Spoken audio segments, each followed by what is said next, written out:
everybody. I'm Cassidy, one of your Indianapolis Colts cheerleaders, and you're watching the Believe in Colts podcast. What's going on, Colts Nation? I'm Lawrence Owen. With me, as usual, is my guy, Jarraud Powers, and you are watching and or listening to the Believe in Colts podcast. Jarraud, this is our, great. We get to come in and talk about and preview the Jaguars game, a game that we haven't went into Jacksonville in like 5 years and come away with a win. And you said you got to look a little bit at the Jaguars game. Obviously, we watched the Colts game. I broke down the Colts passing attack, looked at the all 22 for the Colts game. I think it's going to be very fun on this episode to actually break down, kind of preview, see what we're expecting in this game. How have you been so far since we last talked on Monday? I've been good. No complaints. I try to, stay positive every day that I'm here. So no complaints, a lot of football on, a lot of things to watch, a lot of things to do. So, I always love this time of the year just because of, football season and so many different levels of football being played, whether it's youth, middle school, high school, college. It's like every day you got something to watch football-wise. So it's always a fun time of the year for my household. How's your young family doing in football right now? Oh, we're good. 2-0 right now. My middle son, Jagger, his team's 1-0, and then my oldest son, they're 2-0. So we're all off to hot starts right now. So hopefully Saturday they can keep it going. Awesome. Good to hear. It's always good to have your family doing well so you can stay positive, right? Right. All right. So when it comes to Colts fans, though, tying with the Texans week 1, that was a bit of a bummer. In all honesty, you got the Texans, as you were talking about, a lot of them are kind of, we tied. That's a positive in their note, but for us, it's kind of a bummer. The fact that we were even tied was just like, why? I don't like ties. Stephon Gilmore didn't even realize that we had a limited overtime. He was ready to go to double overtime, That's the SEC in him. But I was disappointed as well until after everybody played in the AFC South, and I was like, hey, well, at least we're still leading the division. So it could always been worse if the other teams that lost end up winning and they're above us. But right now, we're tied for first in the division. So, we're still off to a good start. This is where we wanted to be after week 1. Absolutely. And we have a chance to stay atop the division if we just win in Jacksonville, something the Colts haven't done, as I said, in 5 years. Before we get started, I just want to remind everyone that BetOnline is the fastest and easiest way to wager on all your favorite sports, contests, events with the first-to-market odds and lines. Find reviews and news in every league, including Major League Baseball, NFL, NBA, NHL, combat sports, esports, even golf. BetOnline continues to be a top online resource for all your sports information, from live in-game betting, props, and futures. Head to BetOnline today or use your mobile device and make your first sports bet. Use our promo code BELIEVE50, that's BLEAV50, to receive your 50% welcome bonus on your first deposit. BetOnline, where the game starts. So you got a little bit of a look at the Jacksonville Jaguars, and like I watched it literally. Finished watching the game about 15 minutes before we started recording, so I got it all fresh in my mind. What did you think about the Jaguars that we're getting ready to face in that game that you saw? The game that I watched, the main thing that kind of stood out to me about Jacksonville is just they're young. They're just young all over the field. So they got some talent, man. They got some guys in some positions that can make some plays, some guys that's very talented. And when you look at them play, you can kind of tell the more reps they get, the more game experience they get, that they're going to end up being a very, very good football team. When you watch them versus the Commanders, they had control of that game, at one point. It was an up and down game for both teams, but very competitive. You got the Commanders with one of the best fronts in football. And, so for Jacksonville to kind of handle that, a good defense going against them, and Trevor Lawrence, I think he ended up throwing for 270 or so. It wasn't his best game, but, he had the bad pick at the end of the game. but whatnot. But when you see the guys and the weapons that they have, Christian Kirk, Zay Jones, you got Travis, the running back that got hurt last year, one of their top picks, ETN. ETN, he's coming back. James Robinson's back. And you look at their production, I mean, I want to say ETN had maybe 3-4 carries for like 50 yards. And then James Robinson, I think 10, 11 carries for like 66, 70 yards or something like that. So the average per carry is there. They got Christian Kirk going for over 100 yards first game. Zay Jones, I think both of those guys had over 20-some targets versus the Commanders. So it shows you that they got some playmakers. So I think it's definitely going to be a tough challenge. Every time we go to Jacksonville, obviously, you said it. I don't know what the spell is or what the hell is wrong with us going to Jacksonville and can't come out with a win. But I expect another tough game, man. It's going to be a tough game. Obviously, we didn't like how we ended last season, so maybe we're going down there with a little chip on our shoulder or some revengeance type energy. But I think it's going to be a tough game.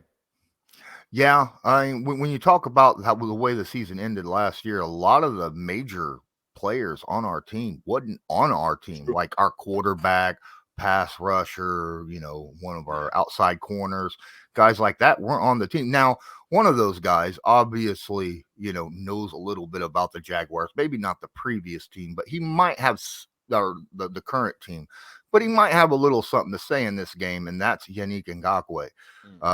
He obviously, there was a bad situation, bad taste in a lot of people's mouths in the way that relationship ended between Jacksonville and the former player for them. But I honestly, man, I looked at this game and I watched the Jaguars, and there's a couple things that I took away from this game on both sides. You talked about the running backs, right? Robinson and Etienne. My thoughts when I watched them play that game was our linebackers, corners, safeties, they tackle well. Oh my goodness, these boys are shifty. If you miss a tackle, they will make your defense pay. They will make you pay quickly. Very explosive too. Very explosive guys. Yes, very, very so. And they're not afraid to use them in the passing game and just dump offs or screen plays or so. So there's always got to be someone there. Hoping Darius Shaquille Leonard will play. We'll see. He's obviously apparently he was full participant yesterday, and if he is able to play, that will be a big boost. Another thing that I noticed, which is a positive for us, if we can get some pressure on the guy, Trevor Lawrence, when he's under pressure and he feels a little bit, shaky when it comes to throwing the football, his accuracy drops dramatically. There were times when I noticed that he would get pressured or sacked or hit, and the very next play, his pass, whoever he's throwing it to, just is way off target. So if guys like Yannick Ngakoue or Kwity Paye or Grover Stewart or DeForest Buckner can get up in there and just, let them know that, hey, we're here. Not necessarily have to get a sack. Just let them know, hey, we're here and we're coming after you. That could pay dividends for the Colts. Definitely. And like you said, Kwity Paye, I mean, he's off to a hot start. I'm hoping that he can continue to build because we all know what DeForest is going to do for us. I mean, every game plan is going to be to stop DeForest, so we can't expect him to make, all the splash plays, but the other guys that their one-on-one opportunity within the game, we expect them to win. And Kwity Paye is one of those guys that's benefiting right now from just having one-on-one situations and, coming up with some big plays. So hopefully we can get some more pressure. And you're right. I want to say last game, the Commanders was able to hit Trevor 10 plus times, 13, 14 times with a few sacks. So hopefully we can continue that because if it's Trevor, if it's Matt Ryan, if it's damn Tom Brady, nobody likes pressure on them. Nobody likes getting hit. So, maybe that'll be the key to us getting a victory down in Jacksonville is just putting pressure on Trevor. Absolutely. Now, they did go out to Jacksonville, tried to kind of beef up their offensive line for Trevor and that run game.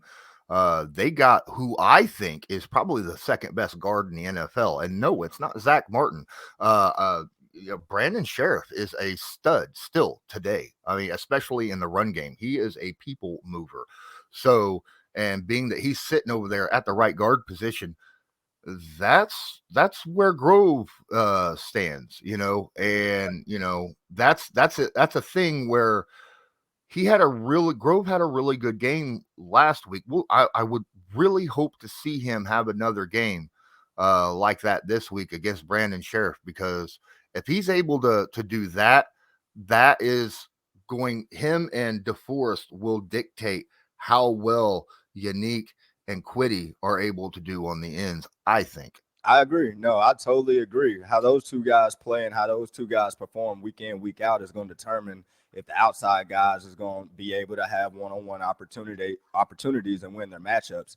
So I totally agree. And then, coming off of last week, we didn't look the sharpest. We didn't look the greatest. Just kind of looked okay on defense. So you expect everything to kind of look even sharper coming in this week. So even though we did get some pressure last week, couple sacks and all that, those 2 sacks kind of came late in the game.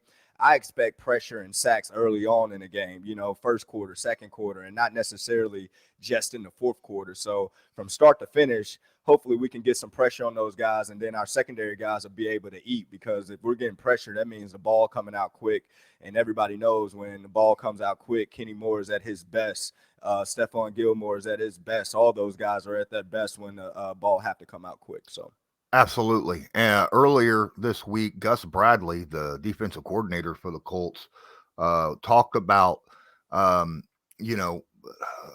moving people in and out. They were focusing on the defensive line because our guys had like 80% snap percentages. He wants to get that a little bit lower, just to keep them fresh, and I completely understand that. But something that really was bothering people when it comes to fans and analysts was guys like Isaiah Rodgers had no snaps on the defense. Rodney McLeod had 2 snaps on defense. Mm-hmm. So that tells you right now that your defensive backs ain't getting a lot of rotation as well. Do you think that defensive backs need that kind of rotation, being that they're running a lot? Yeah, but remember we talked about this a couple pods ago, as far as when it comes to the secondary, like you train all year to run. Like you like when they rank you from best to worst when it comes to your 53-man roster, and when I say best to worst, let's just say best to best. Best to worst kind of sounds like, oh, you suck, you shouldn't be in the game. You made the 53-man roster. You're one of the best in the world. So from best to best, you want your best guys out there at all time. It don't matter who's your backup. If he didn't beat out those other guys, it's a reason why that he didn't at the end of the day. And that's not necessarily a bad thing, or not necessarily meaning that Rodney and Isaiah is not going to play in the future. But I'm sure Gus is going to have certain packages. It's going to be certain matchups versus other teams to where it's going to be like, oh, yeah, we got to bring this guy out, bring this guy in for matchup purposes. It's just when we're playing the Texans at the moment, it wasn't no other need for secondary guys to get in off of the scheme and the things that they were doing. So once you start getting into the weeks to where we're playing, the 4 wide receiver set teams, the 5 wide receiver set teams, the tight ends that's more so wide receivers than actual tight ends, you'll see more DBs start to get into rotation just off of matchup purposes. So when it comes to the D-line subbing in and out, we talked about it. You're 300 pounds. We can't have you going 87 snaps. We can't have you going, 90% of the snaps. So we got to build our depth so those guys can stay fresh, because everybody knows in the fourth quarter, you want those guys in the trenches to be fresh as possible, because that's when stuff happens. Example, Jonathan Taylor kind of starts slow, then all of a sudden, second quarter, big run, third quarter, big run, fourth quarter, every run is 5, 6, 7 yards. That's not because the Texans changed their scheme. No, it's because it's wearing guys late in the game. So he's right in trying to get the big guys a better rotation. But secondary guys, you should be in the best shape of your life. You should be able to run all day. If you get tired, it's okay for you to look to the sideline, get a blow for a play or two. But a coach is not necessarily trying to save you from that, if that makes sense, when it comes to the secondary. Oh yeah, I get it. I understand completely. I mean, you're out there, you're running all the time. So you're doing it during practice, you're doing it after practice, right? I mean, you're every day. So when it comes to the offense, the Indianapolis Colts right now lead the NFL in total yardage, 517 yards from scrimmage. And everybody's mad. and everybody is upset about it, right? And we do that with all the mistakes that we had on offense at that, right? Yeah, I mean, yeah, we could have had a lot more. yep. What are your thoughts about the offense heading into this game? I think what did you ask me last pod on the scale? I forget what your scale Yeah, was. the You're like worrisome. the Yeah. worry, and I said like 3. Now, if we look how we look versus Houston versus Jacksonville, it might go to 5, 6. I'll get a little bit more worried. But again, when you look at the facts at the end of the game, and the facts are the stats, the eye in the sky, the film and the stats, and, you try to see if it coincides with one another or whatnot. So when you look at it, you're just like, man, like Matt Ryan threw for 350. Like I don't even remember seeing like one deep ball, one this. And then you look at his attempts, and it's like, oh, he threw for 50 some attempts. So now you get where all the yards come from. And then you look at Jonathan Taylor, 30 some carries, 100 and 60 some yards, and all these type of things. So you're like, man, we played kind of bad on offense, and we're still accumulating all these yards. And we just got to turn all these yards into points at the end of the day and sharpen everything else up. Like you said, the drops, the mistakes, and all those things. And you're going to see a high-powered offense. You're going to see an offense that can score 28, 35 on every single week, just off of the weapons that we have and the system that we're in. Matt's going to hit the right guy. So if you're open, you're going to get the ball. He's not one of them type quarterbacks that's just going to force feed one or two guys. It's a system type deal. So whoever's open is going to get the ball. So I expect that chemistry and everything else to continue to develop and get better as the weeks go on. Matt Ryan had 5 pass plays of 20 plus or more yards. Now, the problem with that stat is his longest pass play of the game is 28. Is that a worry, and should that change for this week? Nah, not necessarily a worry. You watch the film and you look how the Texans was defending the deeper routes and things like that. You take what you get. You take what they're giving you at the end of the day. When the deep shot's there, everybody know Matt Ryan loves the deep ball at the end of the day. So when the deep shot's there, I expect him to take it. But it wouldn't surprise me this week in Jacksonville, we see some design pass plays to kind of get the ball downfield a little bit more. But I'm not worried about it just because we know Matt Ryan's going to throw the ball downfield anyway. All right. You mentioned it, 31 attempts for Jonathan Taylor. Is that too many? For early on, no. Like, oh, buddy, we've been protecting you all off season. We ain't let a soul touch you. Like, nah, these first couple of weeks, you got to get it. Like, you got to get all of it. And if it means we're undefeated, after the first 3-4 games, I mean, it was worth it at the end of the day. Obviously, you don't want to see Jonathan Taylor banged up, or you don't want to see him as the season go on get wore down. But hey, everybody feels the best that they're gonna feel this season right now. This is the best you're gonna feel.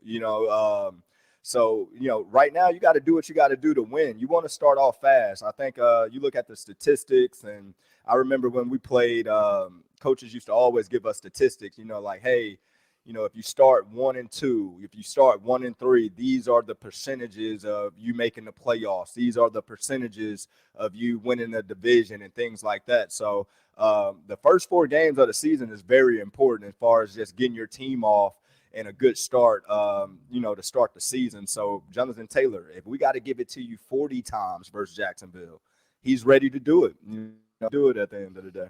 He trains for this. Like, he wants the ball. He trains for 50 carries. Like, if he was at Stanford, he would be doing it. Won't nobody be saying nothing. I think it was Wisconsin he played Wisconsin, for. that's what I meant. That's yeah. Red, white, red. Yeah, gotcha. Well, we have a few Stanford guys from the Colts that have been known. So I think Luck was on my mind a little bit after I saw his interview on the sideline the other day. Class act guy. So he was on my mind. Absolutely. It's all good, man. We forgive you. So injury report comes out. Michael Pittman Jr. nursing a hamstring. And of course, Alec Pierce in concussion protocol. Those are 2 massive hits right now for our wide receiving core. Who needs to step up in this game and fill those voids if these 2 guys can't go? I'm hoping Pittman's injury is I'm hoping since it kind of popped up, maybe he was just sore. Because if it was something that happened in the game, I think we would have saw the hamstring, like, oh man, he pulled his hamstring, he came, like we would have saw something. So for it to pop up, it might just be like a minor to that's what I'm hoping anyway. But if Alec, the situation with Alec, that kind of shocked me, man, to have concussion symptoms after the game and all that. That kind of worried me a little bit. So I hope he's okay. But if he's not able to go, man, 17, ever since he's came back off his injury this offseason, it's for me anyway. I've always thought that he could help the room out tremendously. If he can just stay healthy, he's another big body. The guy can run, he can catch and do all that. So if Alec is out, you would expect he would be the guy that's up on that outside position, and his opportunities is about to showcase this weekend, and hopefully he can take advantage of it because we need some guys to kind of step up and help Pittman out and help Matt Ryan out. Absolutely. I think Mike Strawn should absolutely step in and do that, especially with his size. The fact that he got a couple targets, a big play down the middle of the field late in the game. I think that that's someone I'd love to see. Now, with Matt Ryan being here, and we did have a few drops. We did have a few security issues, like the where Doolin had the ball ripped out of his hands at the back of the end zone. Does that, you think, play a little bit into this? Does that like lower Matt Ryan's confidence and lower targets that they might get from him? I wouldn't say that after the first game, but I also said that we wouldn't go cut the kicker after the first game either. So who knows what Matt Ryan is thinking? But traditionally, these other guys are in the NFL too. They're blessed with talents as well. So some plays you can kind of, hey, that guy just made a good play. I don't think it's more so of Matt Ryan just losing confidence in 16 or whatnot. But I do think he's more of a slot guy kind of anyway, so that fits his mode. So I don't think his reps are changed or his opportunities are changed. But with Alec being, the opposite side, bigger guy, I figure 17 can kind of move over and fill that role a little bit better if Alec's not able to go. But I don't think Matt's lost any confidence in his guys. I'm pretty sure right now he's throwing a pass and they're talking about some. I'm talking as we speak. He's getting these boys ready to play. So I think the offense is going to open up a little bit more this week, far as within the passing game. So I think a lot of guys will kind of get their opportunities to show what they can do and in their roles for the season. A couple guys on the defensive front for the Jacksonville Jaguars had pretty big games against the Washington Commanders. Josh Allen, who I have been singing praises about since he's came into the league, the pass rusher for them. And then, of course, the number one overall pick, Trayvon Walker, also had a heck. I think he's the first guy since TJ Watt that had a sack and an interception in his opening game, right? Yeah. So he looked good. How important is it going to be for Matt Ryan and the Colts offensive line to always keep an eye on both those guys? I mean, you got to. I mean, it's going to be very important. And again, Matt Ryan, he's going to get the ball out quick. He's one of those guys that, he can sense pressure. He can get rid of it. He can make the right checks, right reads, and all those things. But as far as our O-line, I think we had 10 quarterback hits last week, 11 quarterback hits with a couple sacks as well. So I think it's a lot of things we need to clean up in the O-line front, to get ready for these guys. I mean, these guys are young with a lot of energy, and they're trying to prove a point. And so far in these guys' career, they've owned the Colts when it came to them coming to Jacksonville. So their thought process might be a little different compared to other teams that play the Colts that, we get all this respect from. They might be looking at it like, no, we're better than this team. Like, we've always beaten this team. So their mindsets is, that young. I just want to play on Sunday. I don't care if I'm hurt. They got this young team that kind of just figuring it out as they go. So it kind of worries me a little bit. So hopefully that our O-line, can shore up some things from last week, because, I mean, Jacksonville definitely got a talented defense and is for sure talented D-line. Besides the two names that I gave off on the defense, is there another guy over there that you look at and go, that guy might be a problem for our offense? Nah, for me, it's the defensive coordinator that they hired, Mike Caldwell. He coached me in Arizona. He was the linebackers coach. He come from under Todd Bowles' system with the Jets. and then going over there to Tampa. So for him to come in and instill this new 3-4 hybrid defense with the kind of guys that he got on defense, I mean, you look at their height and weight across the board when it comes to that front seven, man, they're huge. They're long, they're fast, and all that. So he is the one that kind of worries me because he understands, like when I say Todd Bowles is one of the greatest defensive minds I've ever come across and probably one of the best defensive coaches in football to this day. So that kind of worries me a little bit as Jacksonville got the right coaching in place, because for years it's always been like, man, they just don't got the coaches, the right people, the right, this or that. Now it seems like they got a pretty good head coach, pretty good OC, and now a damn good DC. So they're going to look real structured here quickly. Speaking of coaching, the two head coaches going up against each other know each other incredibly well, as we know that Peterson was the head coach of the Philadelphia Eagles while Frank Reich was over there as his offensive coordinator. Will that play a part in this game? Do you think, them knowing each other a little bit is going to dictate how this game plays out? It's a little chess in that, it's a little chess moves, and I know what Frank is thinking, or I know what Doug is thinking in this moment or that moment. So that's what makes the matchup kind of fun, because these guys can kind of go at it from their brains, I guess. But at that same token, all these coaches know each other. I mean, these guys spend a lot of time together in the off season. They've been on a lot of different staffs together, from coming up from GAs to just working their way up. So a bunch of these coaches are familiar with one another. But like you said, Doug and Frank probably got a closer relationship than most coaches. So it'll be kind of fun to see that matchup. I definitely think that plays a part in Sunday's game as well, just knowing how each other think. Awesome. So I'm going to put you on the spot here. This is always a fun part of this podcast, and you're welcome to put me on the spot at any time you want as well.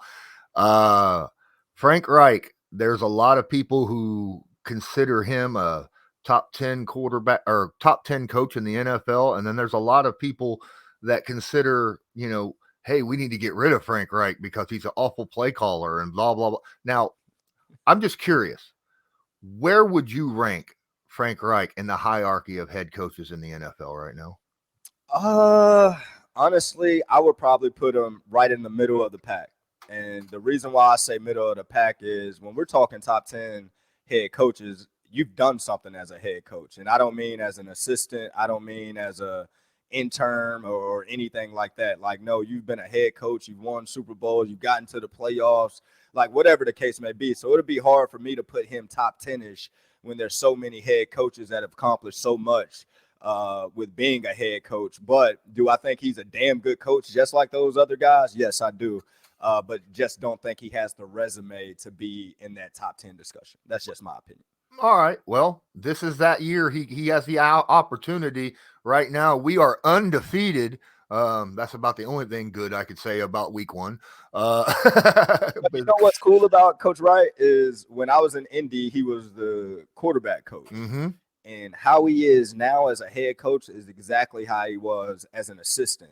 Kind of mild-mannered, not really a yeller, but when he's serious, when he's getting this point across. He's going to dot every I, cross every T. He's going to over-prepare.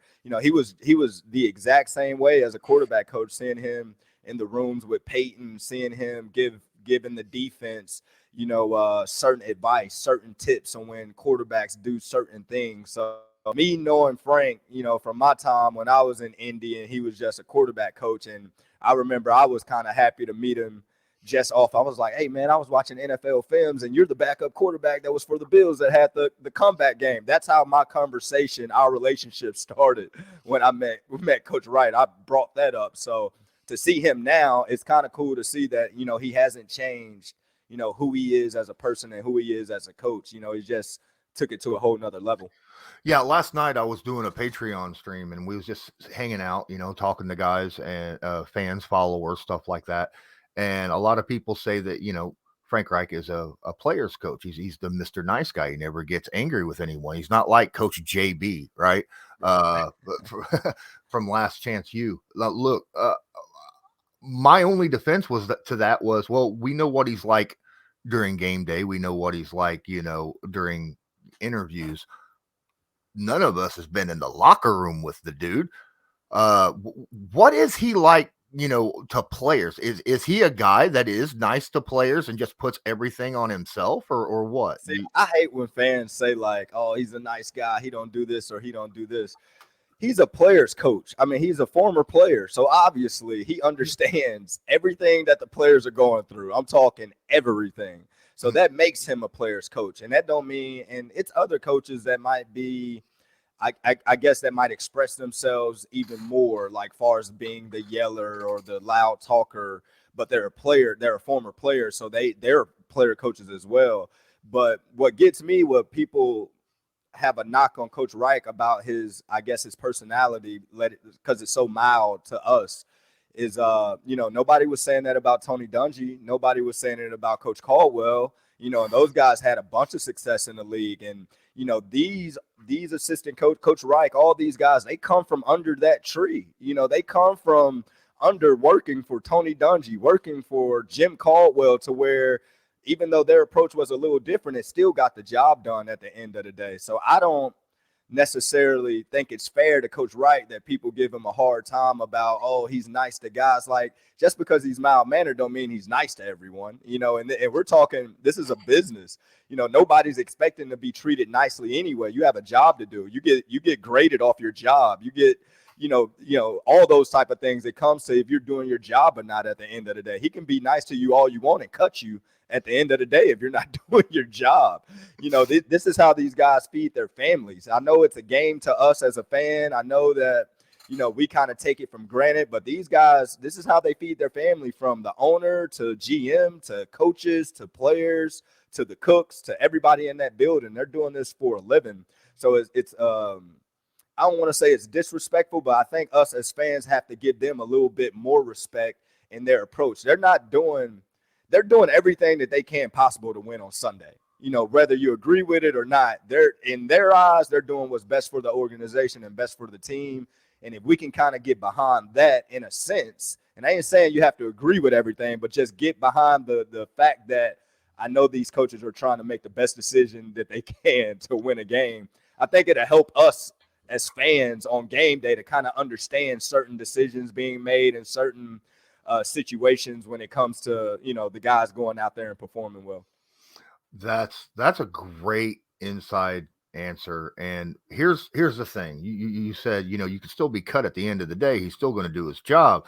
Yeah. Go tell Blankenship how nice of a guy Frank Reich is, so that is what it is. And also, you also got to think, just because he might be a nice guy doesn't mean that all the coaches that he surrounds himself with, that, like position coaches and stuff, are nice guys. Look, Tony Dungy was as you said, was a very nice guy, but we all know there was a bunch of, position coaches on there that for that Colts team with Tony Dungy that weren't exactly over there, constantly I don't know, cheerleading their guys. Yeah, I get exactly what you're saying. Yeah. So so Coach Wright's position, he's not going to change who he is as a person or who he is as a coach just because now I'm a head coach, I'm supposed to act a certain way. Like, no, you got the job off of who you've been this entire time. So there's no need to change. And I think we're going to see success with it. We know this formula works. It's just a matter of us putting this thing together and making sure them boys go out there on Sunday and performing like they should perform. But we got the players. I don't know if fans thinking that if we had a mean coach, we'll be playing better. Then we'll probably have some players that's hating to be a part of the team and, and all these other things. So, it's a yin and a yang at the end of the day. Some people going to like it and some people going to love it. Some people going to hate it. I'm sorry. Yeah. I utterly agree with you. And you know what? No style of coaching is perfect for every player, right? Exactly. Being a Mr. Nice Guy might be perfect for player A, player B, but you might need that tough love coaching, which is the best way I can put it, right. For, player C, player D. Just curious, what style of coach best affected you? Not to boast or brag, but I kind of could adapt to anybody. I didn't like the a-hole coaches that used to be a-holes for just no reason. Like, soon as you walk in the door, they're just being an a-hole. I used to hate those type of coaches, but I respected it if you was an a-hole every day. So if you came to work every day and you was an a-hole, I know how to act. I know how to, adjust accordingly. But if you come in and you're an a-hole one day, then the next day you're all giddy happy, and then the next day you're an a-hole again. It used to just, from the mental aspect, it used to just throw me off a little bit because I didn't know what to expect going into work. But for me personally, best coach I had, Todd Bowles, as far as in the NFL defensively, and he never raised his voice one time. Literally not one time. He never got out of character to where he was pissed off enough to where you were going to get a vein poking out his neck from him yelling. He was a soft-spoken guy that knew how to get his point across. Like, we knew when he was pissed off. We knew when he was happy. We knew when he was getting his point across, or whatever the case may be. At the end of the day, coaching, when it comes to coaches, their job is to be, it has to be to teach every player its responsibility through the fullest. That they know, it's very transparent on what your job is and what you got to do. So if you got to yell at a guy to do that, which some players react better to yelling, that's what you got to do. If you got to talk kind of soft-spoken to some guys and you know that he's going to get the job done, if you just tell him, that's what you got to do. So the best coaches I had is the ones that's able to adjust to the players that they had in the room. But personality-wise, Todd Bowles, he never raised his voice not one time while I was in the NFL. Now, my best coach in college, Will Muschamp, he broke every dry erase board that's probably ever made on the sideline with yelling and cursing and all that type of stuff. So, my favorite two coaches, they're totally opposite from one another, but they both worked for me at the end of the day. I can just see that Patriots meme of the with the iPad just blah. Exactly. Oh man. Well, I think we're come to the getting near the end of this one. Let's go ahead and do some predictions for the game. What do you expect the outcome for this Sunday's Jacksonville hosting Indianapolis Colts going to be? I'm going to say 31-17 Colts. I think that was what my score was last week. Yeah. I'm going to say 31-17. I think the offense is going to move, be more, we're going to move the ball a lot more. I think we're going to score when we get in the red zone this time. I think we're going to look sharp on offense. So 31 points, 35 points, however you want to look at it. But defensively, I think that we're going to look a little bit, better than we did last week, maybe get a couple turnovers here or there. And I think we can hold Jacksonville to 17 points or less. Now, obviously, this is I think this is going to be dependent upon whether or not Michael Pittman Jr. plays, because he is a massive part of our offense when it comes to the passing game and running game. Because let's face it, the man can block in the run game too. Yeah, that's true. I'm going to raise you a little. I think the Colts come out and make this a statement game. I think a lot of the mistakes are going to be cured up. You're not going to see one botched snap this game. I promise you. I promise you. If they do, I need to find Matt Ryan and Ryan Kelly's phone number and give them a call myself. All right. I say the Colts score 38 points in this game. All right. That's a lot of points. That's a lot of points. And defensively, I'm hoping for a few turnovers since we didn't get none last week. If Shaquille plays, that boosts the chances quite a bit. I'm looking. I like where you're sitting at the 17. I think the 17 is a fair number for the Jacksonville Jaguars. So I got 38-17. Cool. I like it. All right, man. Normally I don't call out massive blowouts like that. That's a 21-point blowout, but we need that as fans. In all honesty, I think that would be good for the Colts as a team as well, just to get last week behind them and get a solid win to move on, especially against week 3.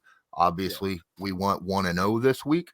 They're not looking forward to Kansas City, but I mean, come on, guys. A lot of us are. Hands off for sure, but the Colts, there's no way they're looking past Jacksonville after what Jacksonville done to them. So no way. All right. Thanks so much. Any final words before we get out of here, Jerraud? Nah, that's it, my man. All right. Well, that will be it for this episode of Believe in Colts, brought to you by Bet Online. I'm Lawrence Owen. That's Jarraud Powers. And as usual, go Colts. Do you believe?